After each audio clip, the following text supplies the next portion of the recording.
Here we go. She's on 5 to 7, 9 to 10 p.m. Fallback Productions. Talks about topics of the day and loves her country, the U.S. of A. Got her Get Right rally on tax day. Got family country Trump is her thing. She don't know the songs, gives Dave a hard time. Don't worry, it's fine. He's still her Valentine. Keeps us in the loop.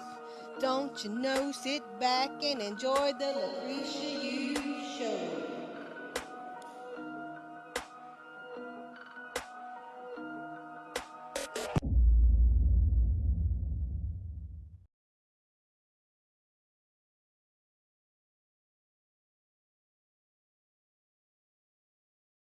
Don't ask me, maybe, just maybe. Okay, I can't hear nothing in my ear. That'll be great. Maybe just, yeah, that's it. Whatever you fiddling with, the chord, I'm gonna need for you to fix that. Hey everybody, it is Manic Monday. Everything is messing up. I still cannot hear myself. So how is everybody out there doing? So it took a moment. X is down. That Elon Musk has been cyber. I cannot hear anything in my ear. Thank you. That'll be, you can leave it right there. All right. Hey there, what's going on, Gene? You see this? We gonna blame Dave. We're gonna blame whatever cyber attack, the atmosphere. I don't know, spaceship blowing up as it's being shot off. I have no idea what's going on. I am computer illiterate when it comes to doing the show behind the scenes. That is just a Stan Fitzgerald and also a Dave. So hey everybody, welcome to Manic Monday, where we still trying to figure out the auto pins. Why did it take so long for 51 intelligence agents to actually lose their accreditation? And we're waiting because we have three interviews today, 3 of them. So while Dave is getting him on, his name is Michael Johns, as he's getting all that, we're going to go ahead and give our shout out. So, Penn from Wyoming, I was this close. It's one of these rainy Mondays anyway. Hey there, Margie. What's going on, Penn? How you doing out there? What's going on? Hey, Melissa. Hey, Kimberly Pierce. Thank you again, ma'am. But no, we thank you again, ma'am. Kimberly like Lucretia. No, ma'am. Let me tell you something, everybody. If you're unequally yoked with anything in your life, and you don't have a peace of mind, walk away from it. Especially if it ain't your spouse. I'm just saying it one more time. If you're ever in a situation or around a particular group of people or around anyone that drains your spirit, where you're happy one moment and now you're looking behind your back on the second, please get rid of them. We don't need this in our lives anymore. So right now with Joe Biden and what we're finding out, with also Fannie Mae Willis, what we're finding out when it comes to Mrs. Nome up there, there's so much going on in the United States. So our very first guest, his name is Michael Johnson. One of the things that I didn't really talk to him about last week is that he is a former presidential speechwriter. Now we know for a fact, Kimberly Pills, everybody else that's watching right now, we're finding out since Friday that Joe Biden didn't sign diddly squat his whole entire presidency. Only thing that he actually signed was when he was stepping down from the presidency. So since we know that Mr. John has a lot of wisdom in his head and in his mind and in his curriculum, we got to ask him, since he's been that close to the presidency of the United States, was we bamboozled? Everybody, welcome Michael Johns to the show. Michael!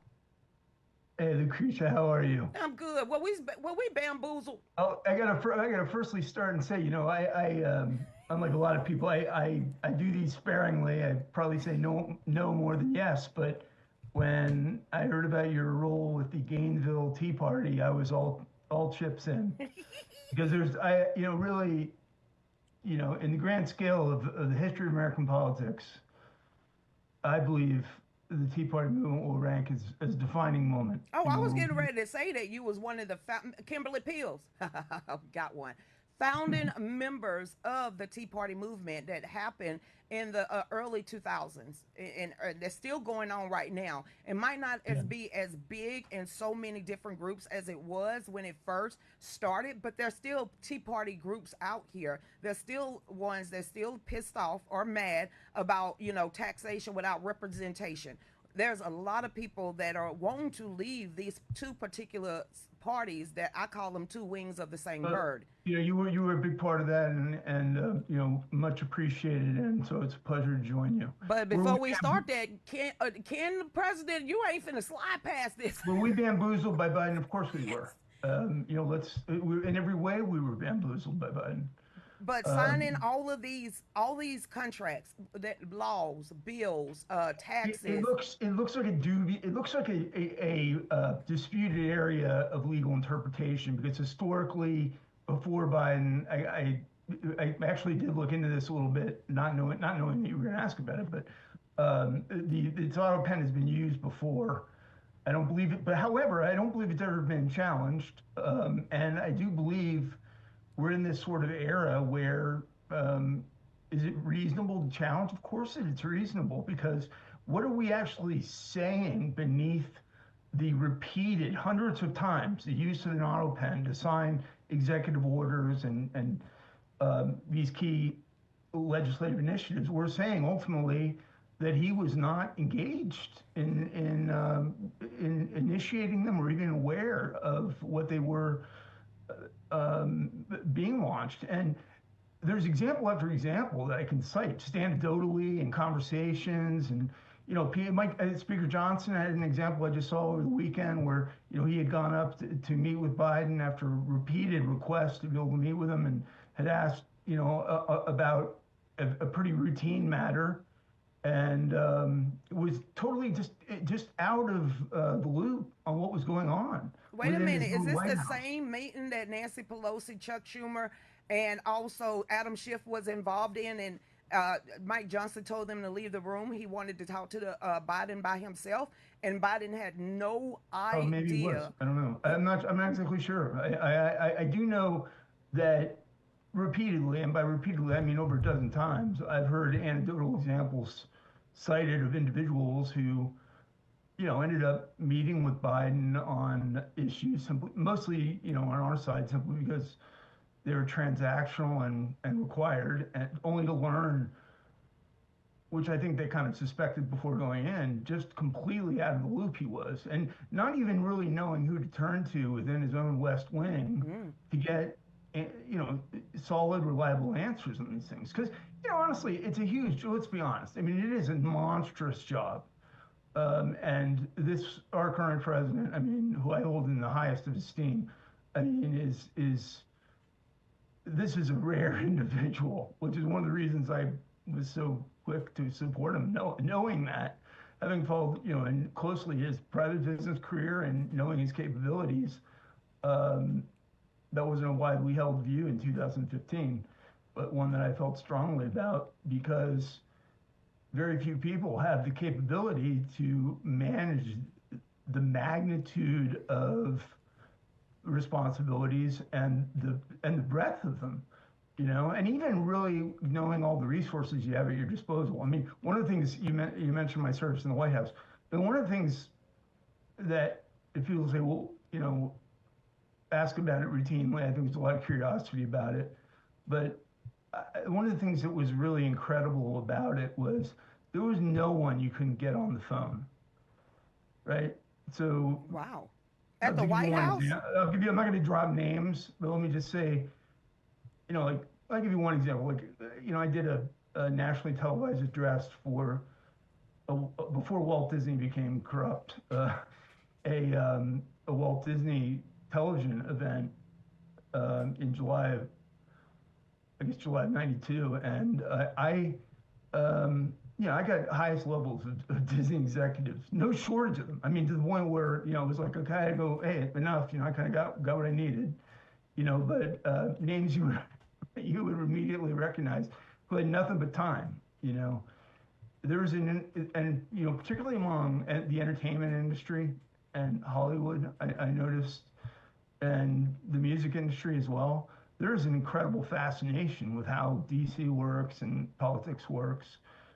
Just like to some extent, I mean, maybe how we have kind of fascination about how Hollywood works, I mean, I have my own brush ups against that industry and against me. It's fascinating just to hear about it, how it. But isn't politics and the entertainment industry kind of tied in together with the CIA? Yeah. Yeah, in some ways they are. There's some similarities, and we had a 40th president of the United States who obviously came out of that universe, known to all Americans, and one of the greatest we've had in Ronald Reagan. But the answer to your question of the broad question of were we bamboozled? Of course we were, and we were bamboozled from the very beginning. I mean, just you look at. A lot of people saying, hey, this is turn the page and move forward. But no. I look at the 2020 election and I'm having a tough time moving forward. Okay, move forward. If everything was null and void, what would it take for someone to challenge his handwriting? And if someone challenged, it's going to take a federal court challenge. So it's going to have to go into one of the circuit courts, and you want to put it probably into a friendly circuit court, and then you can count, if in the event that you're able to get a victory there, it's going to go to the Supreme Court. There's no doubt about it. I mean, some of these things are just fast tracked. I don't know if it was Weiss who did the investigation on Biden or if it was Wade. I think it was Heritage Foundation, actually. I think came up with the information. No, I'm talking about the one that did the investigation and said, you know what? Yes, he did it. But he is an elderly man whose brain is going weak. You know what?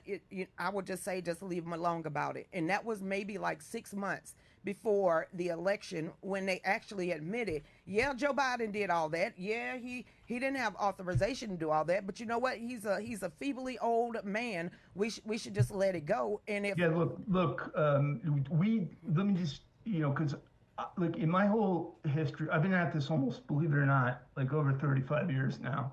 There's nothing probably that I haven't seen, and I've been at it on all levels, in just about every capacity. Sometimes when you do some really prominent things, people just focus on that, but just literally about every function you can imagine. And the one thing I would say about this is I have nothing but questions about this administration, and clearly there's there are major questions that are unanswered. And I just give you two examples on policies that are completely irrational, that are unjustifiable, and they're suggestive of a larger dynamic at work.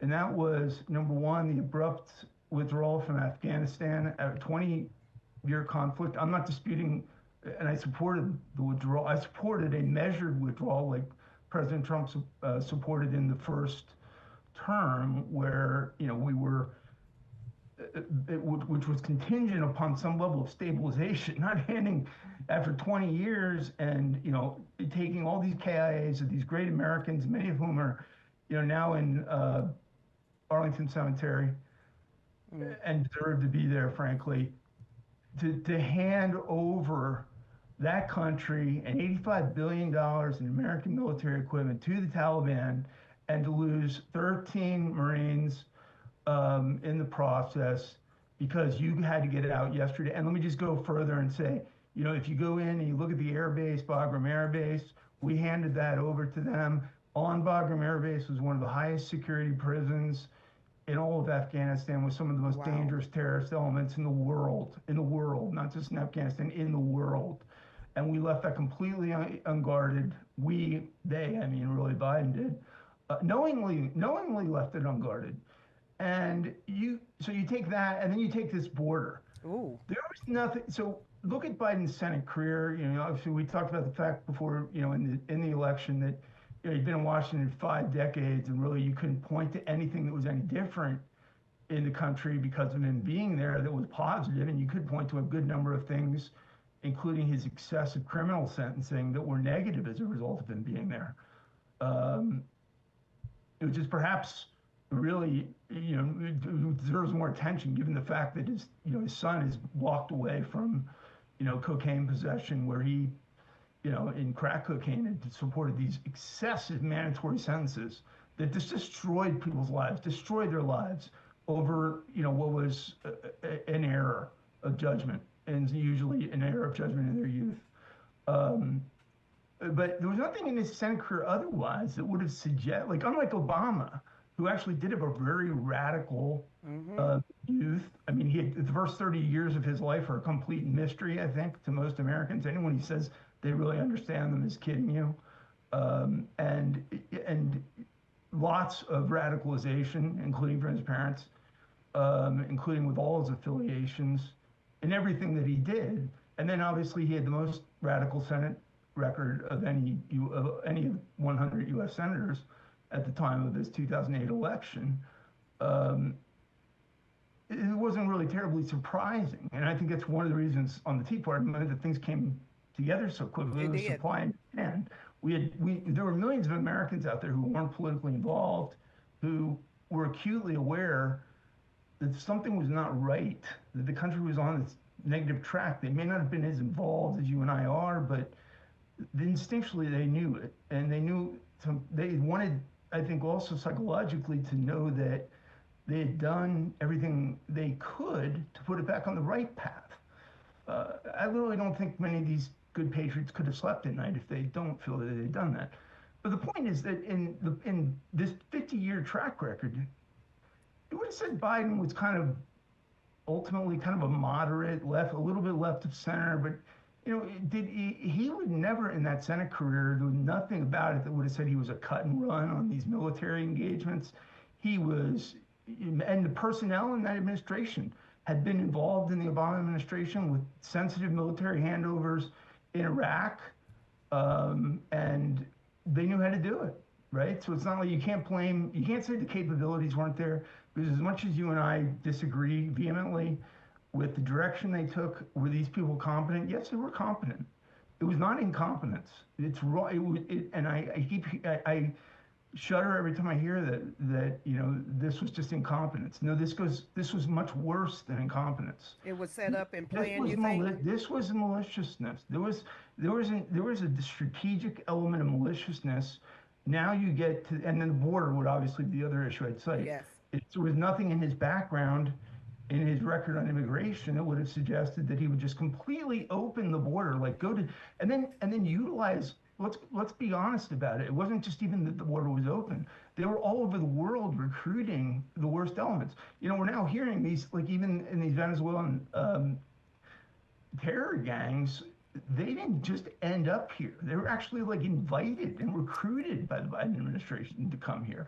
All these religious philanthropies, Catholic Charities, and others. Oh, you're talking about USAID, United States Aid. Yeah, and look, I'm going to tell you something. I worked at the International Republican Institute for several years. I ran global programming there, which is part of the National Endowment for Democracy, which was a beneficiary of the AID's grants. And I will tell you that on paper, this, by the way, this was a Reagan initiative, and it made perfect sense. Reagan looked at NED and said, well, we have the CIA doing all this work why is it even covert? I mean, let's just be open about it and be honest about it. We're trying to support democratic political systems around the world. At first, it started out, it was very laudable, and I was attracted to it immediately after the Cold War as being essential to stability in the world and helping these nascent democracies, these political movements and individuals who wanted or were struggling on how to go about doing this to do it. But ultimately, two things happened that I think make what Elon Musk has done completely justifiable, and I support what he's done in shutting this down at this point. And that is, number one, it became highly politicized, taken over by the left, just like every other institution in the country, by the way. Mm-hmm. Whose fault is that? We got to take responsibility for that. I mean, the other thing I can't stand is how we just blame the other side for winning. In what other profession do you do that? Who's lost their job over any of this? Nobody. Who's been arrested over it? No one, it seemed like, yet. But we wouldn't be able. Accountability is key. Accountability is key, because I already can see some cynicism building into the MAGA base. In my reaction, there's not many things that would slow this train down at this point. I mean, this president is held in very high esteem, and I mean, he's prayed for, he's thought about, he's commanding the news cycle. And he's got the Democrats down and out like they've never been down and out before. Everything looks politically aligned for his success. But I'll tell you something, not everybody feels as passionately as we do about it.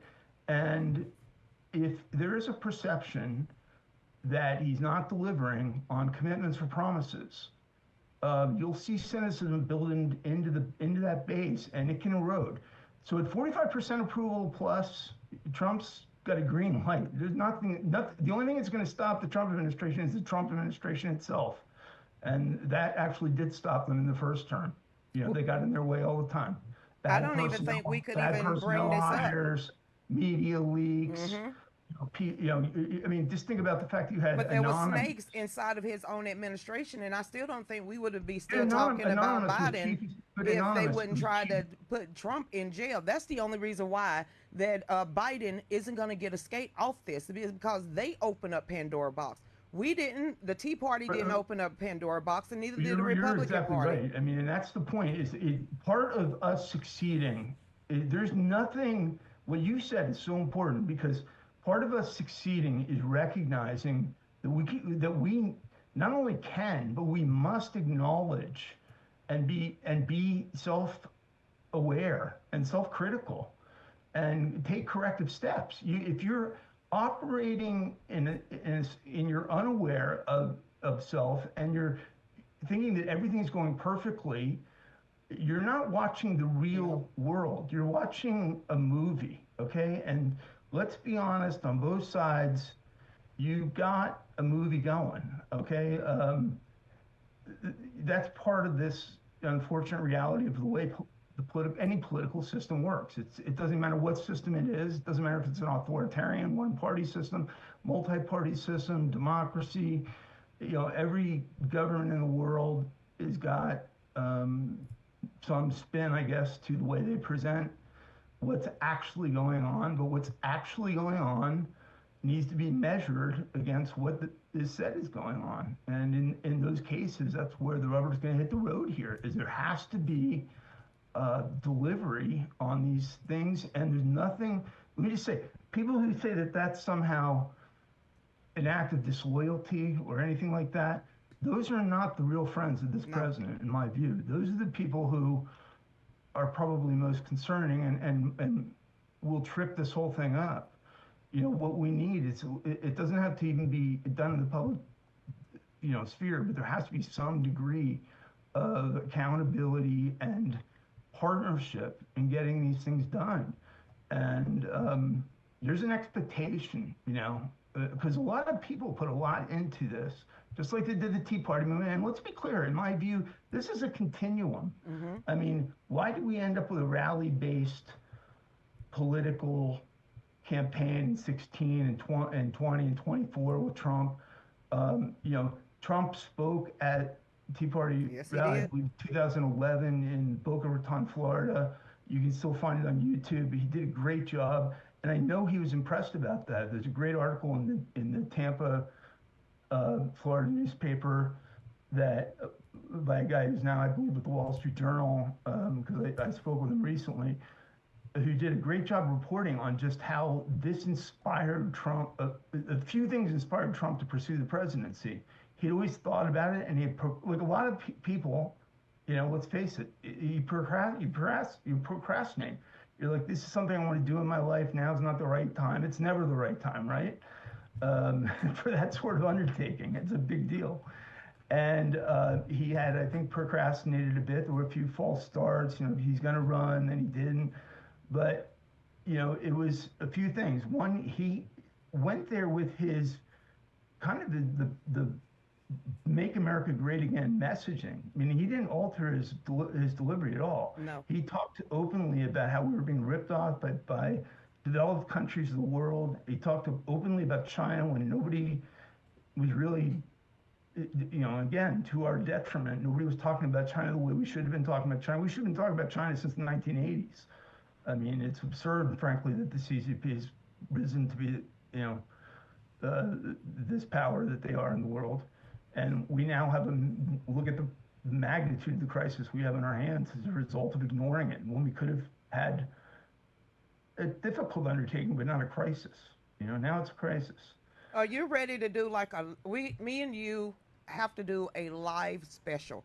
You got to take up the whole 40 some odd minutes on a show, and then we'll have to cut it off, and then you got to come back. We didn't touch anything about the Tea Party. We didn't talk about more of your speech writing for the presidency. So we got to talk after the show so we can schedule you. I'd be happy to do that. Appreciate all that you're doing very much. Well, wait a minute, because I really want you to come back and have your own hour. And because you need to, because we'll find a time. I will carve the time out for you, because of the commitment that I feel you have. I instinctually feel it, because anybody who woke up in February 2009, like a lot of us did, and saw that Obama had the White House, the Senate, the House of Representatives, most of the states, the media completely fascinated with him. They weren't going to cover him critically at all. We all knew that. Every major institution in civic society controlled by the left. Anyone like you who woke up and said, yeah, this Tea Party movement is, worth my time and effort, saw something very appealing and fought the good fight at a moment when it needed to be fight. And, I put that out. That was part of my messaging at the time. I said, we're going to take this country back. And I remember saying at the time, I know I'm going to be held to account, like I am with everything you say or write or anything in this field, which is prone, as you know, to overstatements, miscalculations, conspiracy thinking, people are, particularly when they're frustrated, they tend to gravitate to that kind of rhetoric. But I said, we're not gonna be able to build a movement by saying we're gonna make this country a little bit better on the margins. No, that's not gonna build the sort of movement that we need. We need to say we're gonna take it all back. And so that was a big time commitment. But if you look what we did, 2010, the biggest House victory, Yep. literally, in almost a century. A historic victory, a historic political movement that no one had seen in their lifetimes in this country. And it's probably an undercovered fact. And that was a Tea Party movement that brought in individuals, household names of people who were the first to acknowledge that they would never have been there if it hadn't been for the movement. The movement's what inspired them to run. Look at this administration. It's filled with people whose careers started because they saw that the Tea Party movement offered an opportunity for them politically. And then, of course, in 2014, we took the Senate back. 2012, I believe Romney, if he had embraced the Tea Party movement, probably could have been elected president. But I don't think he wanted it. I don't think Romney wanted. He squashed himself 2 weeks out of the election when he got caught on that hot mic or whatever dinner that was, and he was talking about poor people, and it got out there. To me, I don't think Romney really wanted it. He wasn't. He wasn't. And the same with John McCain in 2008. Okay, both these guys were not in touch with the political sentiments of the American people. Nope. And that was my point about Trump. And I'll just leave you with this thought: is that my messaging in June 16, 2015, when Trump announced his candidacy, wasn't just that Trump had the policy agenda that we needed at this time. I had a second message, and this is still something that I think now is maybe more broadly acceptable, but it was scoffed at back then, scoffed at by colleagues of mine, longstanding colleagues. I said, not only must he win, but he's the only one of these 17 candidates who can win. Mm-hmm. Because you cannot run McCain, Romney 3.0 and talk about cutting marginal tax rates and regulatory relief for businesses. In a country where the majority of Americans don't pay federal income taxes, where the vast majority of Americans are not directly owning businesses where they're impacted by these regulations. I'm not disputing that those were issues and are issues right now, but to make them, those are people that put that at the forefront. We're not spending enough time outside of Washington, D.C. or New York City. They were behind their desks in Washington and New York in that repetitive hive of thoughtlessness, frankly. I mean, there's just not a lot of creative thinking. People just kind of repeat what they're told, and nobody thinks outside of the box, and they are totally disengaged. Even to this day, they're disengaged. Not the administration, but our so-called conservative movement remains, I think, largely way too disengaged from the American people. How many times do you hear from any of these big organizations that are out there saying, I went down and met with many of them when we launched the movement, because I was like, right away I could see, and this is not the first time it's happened, but I'm like, we're being dropped into fundraising letters on the left and the right? I mean, what do? We made everybody rich. I mean, everybody got rich. The left got rich because these guys are way serious. They're dangerous. They know what they're doing. I mean, that was certainly the angle as it related to me, that I was to be feared.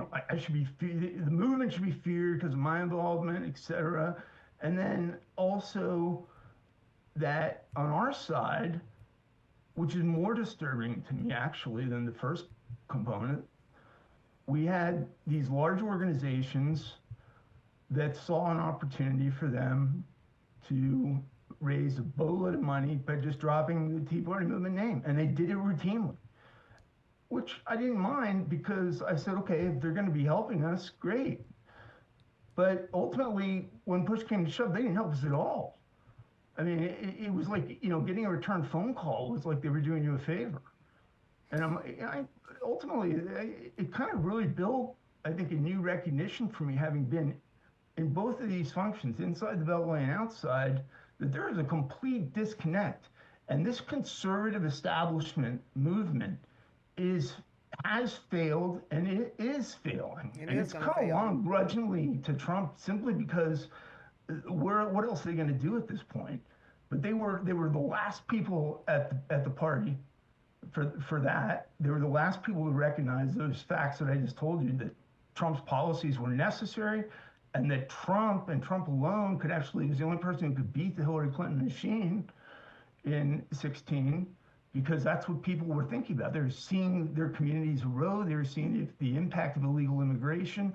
They're seeing the destruction of the institutions in their communities that they come to rely on. They were starting to get a big infusion of DEI thinking that they opposed. They were starting to see dead ends, a lack of opportunity where there had been nothing but opportunity historically for their, parents and grandparents. And the shutdown of manufacturing throughout this country, which for high school educated individuals who didn't have like advanced education, which is probably still the vast majority of Americans, it was hugely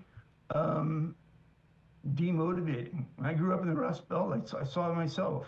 Now I know we have 2 minutes left, so go ahead, and I'm gonna let you wrap up the last 2 minutes, because you got to do a whole hour. We have to do a whole hour with you. Yeah. But you have 2 minutes left. Go ahead and wrap it up. Let me kind of connect the world that the Tea Party movement to today. Yes, sir. So 2010 we take back the House. 2014 we take back the Senate. That in that election you have many of the most prominent, obviously, conservative U.S. senators, Mike Lee, Rand Paul, Marco Rubio, all Ted Cruz, obviously. They were all elected through the Tea Party movement, right? So it's not even just that we took back the legislative bodies and blocked Obama. I mean, realize what we did in the process, which I knew this would happen, is this 8-year presidency of Obama, where he had enormously radical ideas, where transforming America, to use this phrase, was the actual end game. Transforming into something that none of us would recognize, and none of us wanted, and none of us voted for, was the goal. Would have actually been accomplished, but with the Tea Party movement victory in 2010, for the next 6 years he had to deal with a Tea Party House, or just ruled by executive order. Remember, he said, what did he say? I have a phone and I have a pen, or something like that. And then he disparaged us all over the country because he's got an enormously bad temper. Hugo, he's a really nice guy, he's a perfect example of somebody who knows how to put on an act, really. But he's got an enormously bad temper, and he can't stand defeat. And he hated what we did to him. And let me be clear, we did it. Nobody else did it. DC didn't do it. Conservative movement didn't do it. Mitt Romney didn't do it. We did what they had hoped to do. And I think we did it because of collaboration, strategy, unity. And all those things were not perfect. If I had my way in it, they would have been more perfect than they were. But that was the thing. But here's the thing: 2016 with Trump, very much, I think, a continuation of this movement, where he's inspired with his speech in Boca Raton, and with the Tea Party movement, and then he's inspired when Obama went after him and made fun of him at that Washington press event, if you can recall, saying, you'll never be president, boom, Obama out, boom. You remember that? That was the last thing you want to do to this guy, man, because, as you've seen, obviously, in the way he battled back through this lawfare, facing hundreds of years incarceration, it was that or presidency. I mean, just ponder the pressure that you carry day to day with that. Now, do you have any websites or any tags that anybody, like on X or Facebook, they can find you? Yeah, follow me on Elon Musk's exceptional X, and it's my name, Michael Johns, one word. Okay. And thanks for all you're doing. Wait a minute, Michael Johns, one word. on Elon Musk's fabulous platform He's that great. got cyber hacked all day today and was messing up. And I mean, He's the Edison of our generation. he's the rocket man. That's what we're gonna call him. But Mr. Johns, thank you so much. Like I said, I'm Thanks gonna for having me. call you, and we really needed to have our own special live so we can really get down into it. So everybody, y'all stay tuned. We'll be right back. Go ahead, Dave. Allergies are.